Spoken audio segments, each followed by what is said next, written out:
মেরিনা খাতুন একসাথে ৫ ছেলে সন্তানের জন্ম দিয়েছেন। বুধবার দুপুরে রাজশাহী মেডিকেলে অস্ত্রোপচারের মাধ্যমে ভূমিষ্ঠ হয় নবজাতকেরা। এ খবর মুহূর্তেই ছড়িয়ে পড়ে সারা দেশে।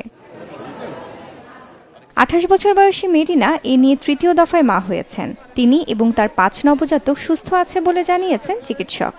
আসলে বিরল ঘটনা বললে ভুল হবে, বরং আমরা এটাকে বলি যে একটি কম ঘটে এই ধরনের একটি ঘটনা, একটু অস্বাভাবিক ঘটনা।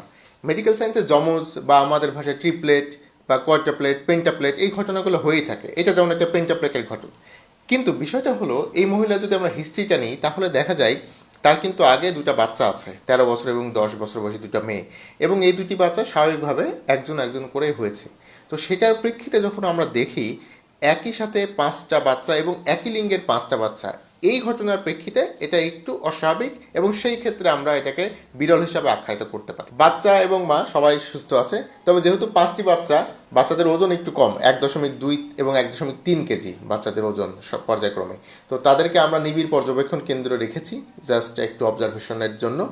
এমন বিরল ঘটনার খবর ছড়িয়ে পড়লে রাজশাহী মেডিকেল কলেজ হাসপাতালের অন্যান্য ওয়ার্ড থেকেও রোগীর স্বজনরা ভিড় করেন নবজাতকগুলোকে দেখতে। এছাড়াও পরিবারের নতুন সদস্যদের যুক্ত হওয়াতে খুশি স্বজনরা। 5টা বাচ্চা দেখেছি, 2টা 3টা ছেলেও হয় মেয়েও হয় আমার বয়সে, কিন্তু 5টা একবারে ছেলে হওয়া দেখিনি বাবা। 5 সন্তান হয় আমাদের পরিবার, অনেক খুশি এবং খুবই হাস্যোজ্জ্বল। মানে আমার বরাবর কোনো ছেলে ছিল না, সে ছেলে আশা করছিল, একবারে 5 ছেলে হয়েছে, সে অত্যন্ত খুশি। এবং আপনারা যারা দেখছেন সবাই দোয়া করবেন তারা যেন ভালো থাকে। মেরিনার বাড়ি নওগাঁ জেলার বদলগাছি থানার শ্রীরামপুর গ্রামে। তিনি ওই গ্রামের মালয়েশিয়া প্রবাসী আব্দুল মজিদের স্ত্রী।